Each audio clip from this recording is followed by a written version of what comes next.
Welcome to the Jackie Scully Show. This is not your ordinary podcast. This is a space for heart-centered conversations, bold ideas, and transformative visions. I sit down with thought leaders and visionaries who are making waves in the world of heart, education, and consciousness. Together, we explore how we want to live, co-create, and thrive in 2025 and beyond. Every Friday, join me for inspirational and thought-provoking stories of everyday people creating extraordinary impact. These individuals are sparking waves of positive change, embodying the kind of impact we all aspire to create. This season, 3 powerful themes emerge: the heart of wholeness, exploring inner love, emotional balance, and our deep connection with awe; the future of education, rethinking learning through personalized pathways, collaborative growth, and community-driven transformation; and a new era of consciousness, expanding possibilities and how we live and thrive together. Come sit with me. Let's dream, build, and embody the world we wish to see. This is the Jackie Scully Show. Enjoy.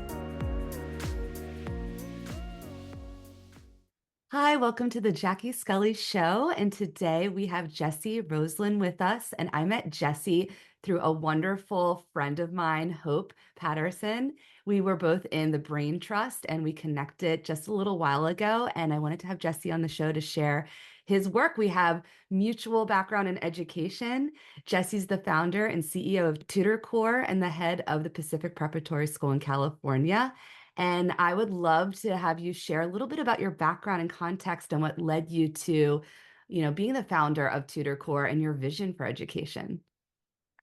Thanks for having me on the podcast, Jackie. It's great to be here. And shout out to Hope for connecting us through the Brain Trust. That was a wonderful way to connect with you. I love teaching, and I came from a family of teachers. And after college, I graduated from Stanford and joined Teach for America.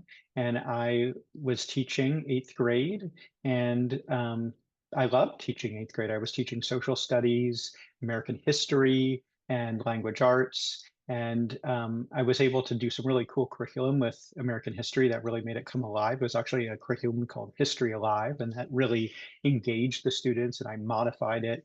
But after my 2-year commitment, I was really struck by how literally impossible it was for me as one teacher to really meet the needs of 90 different 8th grade students who were at various levels, from a kindergarten reading level up to more of an advanced high school reading level. So this whole wide range. And I really wanted to continue teaching. So I thought, well, I'll try tutoring. I have a lot of contacts in the area. I grew up in the Bay Area. And so, and at that time also, I didn't have a lot of responsibilities. I was 24 years old, rent was $700. And so I thought, like, oh, I'll get out there. So I put up my tutoring shingle, and I loved being able to meet one-on-one for an hour with each kid and build that relationship, and really understanding that the relational piece was so key to helping them, and it led to greater academic gains. So not only the meeting their academic needs and pinpointing exactly where they needed to learn, but also building their self-confidence, their self-esteem, and having that trust build between us was really wonderful. That organically led into Pacific Preparatory, because after 2 months of just tutoring, people started contacting me for homeschooling. Oh, can you homeschool my 7th grade student? They needed to leave school. And so I said, oh, yeah, I can build that curriculum. I have a multiple subject teaching credential. And so then I started getting into the homeschooling world, and that evolved over time, over the last 23 years, really, into Pacific Preparatory School. So now we have about 200 teachers working across the United States. So we work locally and globally. That's awesome. I love this story of starting with Teach for America. I never was part of that. I also taught in Hawaii, and that was also a big draw. So wonderful organization. And the fact that you brought your passion to teaching, and also American history teacher here, and then saw there was a need for this individualized, type of programming, and how you then went into tutoring and then created homeschooling in the Pacific Preparatory. And that's quite a feat to do, to go from teacher to tutor. And then I'm going to start a whole, homeschooling program, and it's growing to be like you have 200 teachers. It's amazing. I love that you're serving so many kids from across the country and globally, and you were doing this before the pandemic. So the pandemic must have really maybe like helped you flourish and helped your school flourish. Can you tell us a little bit about like maybe the transition of the pandemic, post-pandemic, and how that's maybe helped your school? Absolutely. We were working with students online pre-COVID, and it just so happened that we had decided in 2018 to rebrand as Pacific Preparatory because we were running this school, but it was called Tutor Corps Academy. And we were like, we need to rebrand. So we ended up rebranding very fortunately in terms of the timing in 2018. Going through that process in 2019, we decided we wanted to get fully accredited. So it turned out that we were already on Zoom. About 15% of our students were on Zoom in 2019. And so we already had all the structures in place for that. And then we got accredited in 2020. So all of a sudden the pandemic hits and it's very chaotic, but we already had all the tools in place. We had all the protocols, all the procedures because 15% of our students were already using Zoom. So overnight we pivoted and went 100% on Zoom.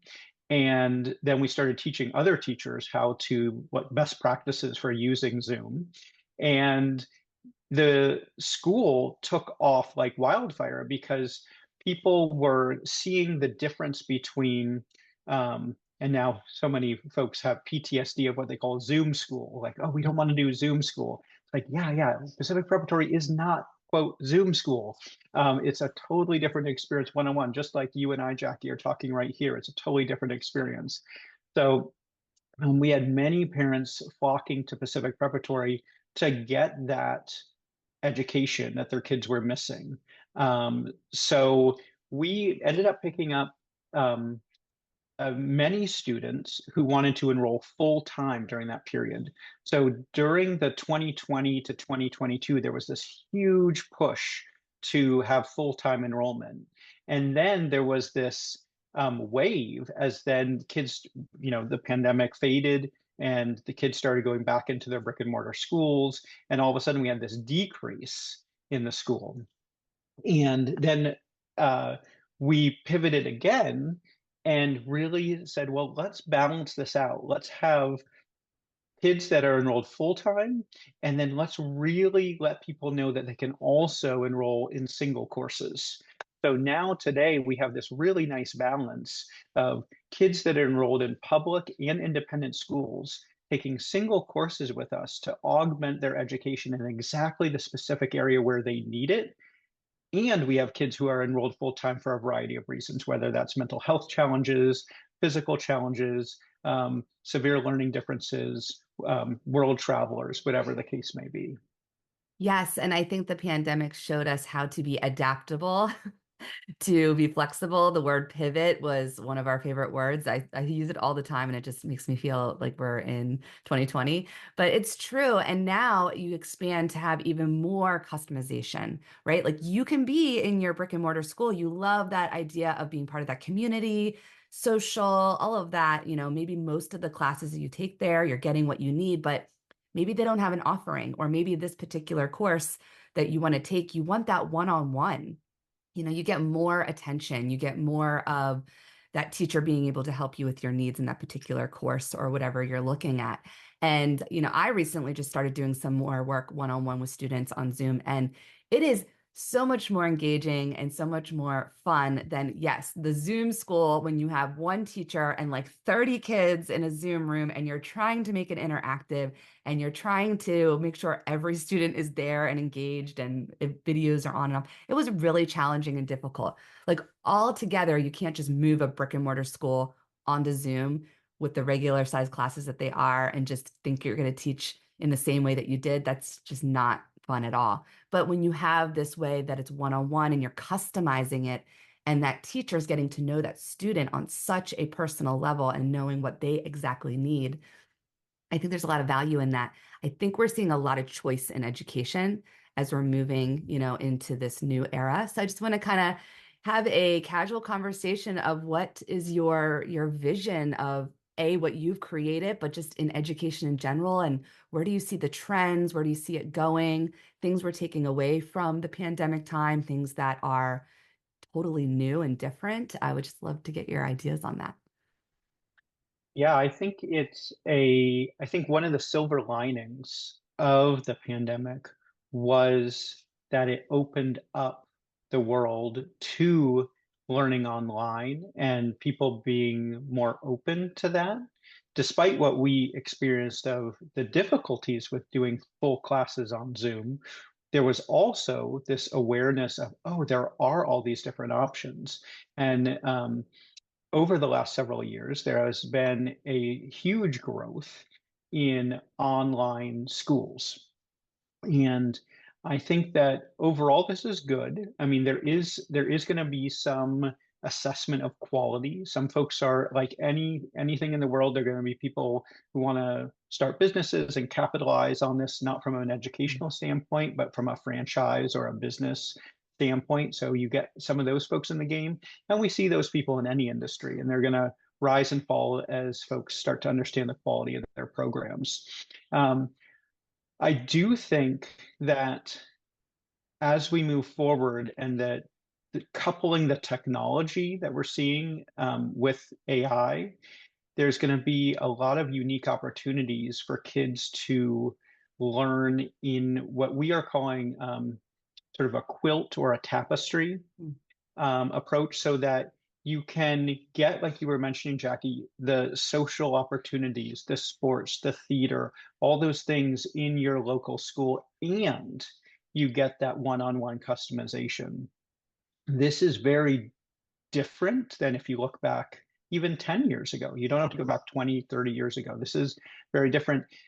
Also, what Zoom allows us to do is it allows us to source truly exceptional teachers from, for us, we decided to stay within the United States, but really globally. You can source teachers, really amazing teachers, and then they can be super specialized in whatever area you need for that child. So when you look at different areas, for example, I'm in the San Francisco Bay Area. So if you look at areas where there are really high cost of living, it's very typical for our friends down the street are looking to rent a house for their two adults, two kids looking to rent a house, $10,000 a month. Mm. Yeah. That's so expensive, right? Yeah. Let's say you're a young person, you're trying to, get an apartment. It's still going to be $4,000 a month, right? So these are astronomical housing costs in these very dense metropolitan areas. So we're finding that for folks to find really exceptional teachers, it's really hard in these areas to get in-person teachers when we know that the teaching profession doesn't pay $250,000 to $500,000 a year to be able to afford living in these Yeah. super high cost of living areas. So what we're able to do is we're able to look across the country where people can make a really good living teaching online one-on-one and bringing their specialization in. So what I've found is this has opened up this area where I see a lot of schools, brick and mortar schools, struggling to hire teachers. And as a result, they're often hiring younger, less experienced teachers, which, everyone has to get into the teaching industry. That's great. You need to bring in new teachers and have them support them and train them and have them well resourced. But a lot of these schools aren't able to do that. Sometimes they need that really well trained Orton Gillingham slinger and reading specialist who can do the structured literacy. And they're not getting those experienced teachers. They're having trouble finding them because if you look around, like they're not going to be able to live in the area on the rates you're paying them. So this has opened up these financial constraints have also led to this opening up of the geography. And so we're finding that we can bring these specialized teachers. And I'm not just talking about what's really important to mention is also areas where people are living, like if you're living in a rural area or an area in the country where you don't really, if you have an internet connection, you can access these super specialized teachers even though you might not have these teachers within 50 or 100 miles of your house. Yes. I think that opens up so many opportunities for students too, to connect to like different teachers from around the country and then possibly the world, because they're also getting just a lot of different perspective and a lot of different backgrounds and something that they can bring, because when you are in that profession, you are teaching content or a particular skill, but you're also bringing your life experience and your personality and how whatever shaped you from the area that you live. So I love that. The expense of an area is really true. Like I live in New Jersey.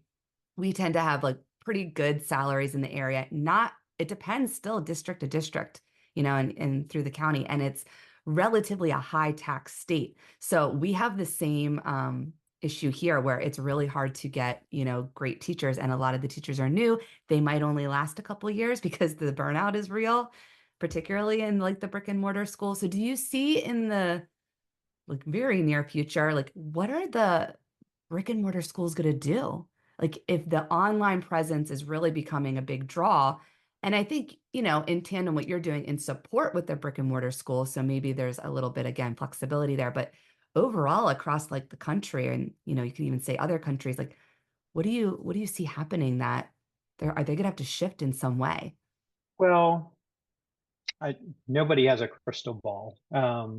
And looking at education, I think overall we are very early in terms of understanding how humans learn best and how we can really use science to do that. I think much of the structures that we have are in our mind. It's, well, I'm 47 years old. I went to school. This was my lived experience. That's kind of what I know about school. I go into the classroom. There's somewhere between 15 and 30 desks or spots for kids. And yeah, we do a little bit of, maybe we do like, starting out, we didn't even do anything on the computer. And so it was, but still, it was basically like I'm receiving the information. We'll do some of these group projects, but still pretty in a similar kind of structure. And I think most parents today with kids, they kind of use that as their template. Mm, And so it is scary to think about shifting to something different, and they also are not with their kids going through their school day, so they don't actually understand the kind of quality that their kids are getting. They just get the reports. How was school? Fine.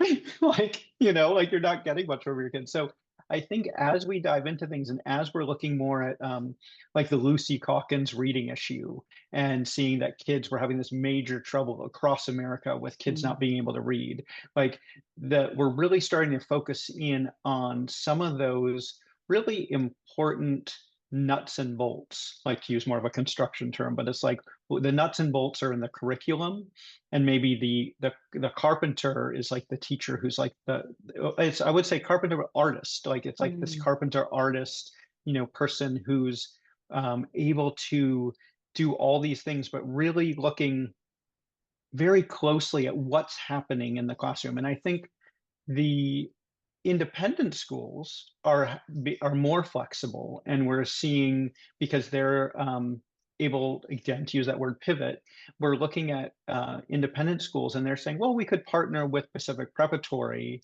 because we're accepting kids generally in this bell curve, right? That these kids have some learning differences, they have some attention issues, some executive functioning issues, but they're still within this bell curve. They're still within this range for them to be able to access our curriculum and succeed well doing our curriculum. But as we're seeing more and more kids coming with more learning differences, then these schools are able to accept a few more kids, quirkier kids, kids more on the spectrum, and then they're able to get specific help from one-on-one schools. So I think I'm not sure of the actual statistics, but if we say, for example, that any teacher is able to really effectively teach about 60% of their class, like 60% of their classes, the material is really on point. 20% are sort of getting it a little bit, but then it's not perfectly dialed in. And then 10% are under challenged, and 10% are need extra support. I mean, those aren't the exact numbers, but Mhm. overall, you're starting to see, like, if you look at the human population, you're going to see, like, of course, these people, all these kids are going to learn a little bit differently, and especially coming out of COVID, you're going to have these gaps, Mm. these foundational gaps in math and writing, in reading skills, and so because that's an interesting thing, actually, because of these gaps, there is even more of a push towards this Mm. one-on-one customization. And I think that we're able to see sort of a triage approach where you have your Mm. classroom. I mean, I think the ideal model today, from both a teaching perspective and a cost perspective for schools, if you look at your standard public school, you could have, for say the math class, those 60% are taught in the math class. Then you have another portion of kids that might need more remediation in a certain area that are in a small group. And then you have a couple kids doing one-on-one online Mm. with specialized teachers. And so you're able to take your class and give every kid what they need at their exact learning level. Now, that takes a little bit of restructuring, but not a lot. Mm. Not a Yeah. lot. It's very doable. Yeah. So I like this idea of this blended type of approach instead of, people were seeing all the teachers transitioning out of the classes. There's families leaving schools. And the idea is the whole, like, especially public school system is going to collapse. And I don't think that is the case. I think there is going to be this blended approach. And I think more collaboration with, companies like yourself, maybe with other online schools that are doing some of this customization. I know some other online schools. On my last podcast, I had the CEO of Prisma on, and they do something where it's fully online if you want to have their coaches, or parents who do their own homeschooling can also borrow their curriculum. So there's a lot of different payment tiers. So that way, because Mhm. people think, well, online, that's private, that's probably pretty expensive. So how is this going to be accessible to a lot of different families, especially you talk about, like, what things cost in like your area, my area. But I think there is now more of this tiered approach of all these different ways that you can approach that kind of customization. And I think that's really where we need to go. And we need to blend those different kind of school systems together, because the brick and mortar public school, like the traditional type of school that like we attended, that's not fully going away, but it's going to need to kind of move along and evolve with these other systems and kind of use them as like a support really to helping their school. And I like the idea of looking at your students and seeing what their needs are and maybe having groups and then having these kids doing one-on-one. Because as a teacher, going through, they're like differentiation. It sounds wonderful, but when you're one teacher and you have to differentiate 30 students, or like half of them are getting something completely different, and then maybe need the one-on-one, and you're like, I can't do all of that. We do actually need, programs like what you have at Tutor Corps and Pacific Preparatory. So I love what you're doing. I think it is exactly in the time of where we're at and where we're moving into the future. So any final words or anything else you want to share about, your vision for education, or anything else that, you see going forward? I see this as a very optimistic time for education. I think that kids who have not been thriving in school, in some cases, it can be due to one particular area, like they might be struggling with mathematics or they may be struggling in their English class. And this idea of taking the blended approach can increase their self-esteem, increase their confidence, increase their academic skills by doing this mix and match approach, by having the one-on-one for that. Let's say they are really struggling in geometry. And the sad part about it, one of my ed consultants I was talking with called it the leaky tire approach. Mm. It's like if you are in a car and you have one leaky tire, your whole car is dragging to the right. Your whole car is kind of going off course. But if you pump up that one tire, all of a sudden you're back cruising down the road.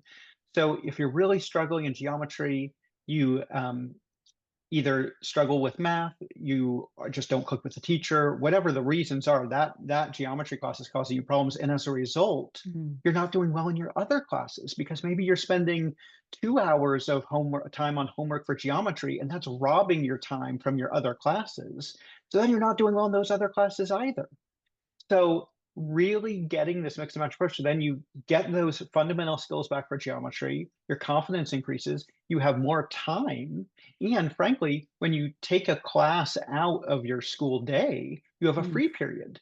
And so then we talk about the executive functioning skills, study skills to use that time. If you're doing sports or theater or music after school, you're not getting home late at night and then having to do so much homework on top of that because you're able to use that free period effectively. And so this is like a very virtuous cycle rather than a vicious cycle. So mm, we're seeing so many opportunities for kids.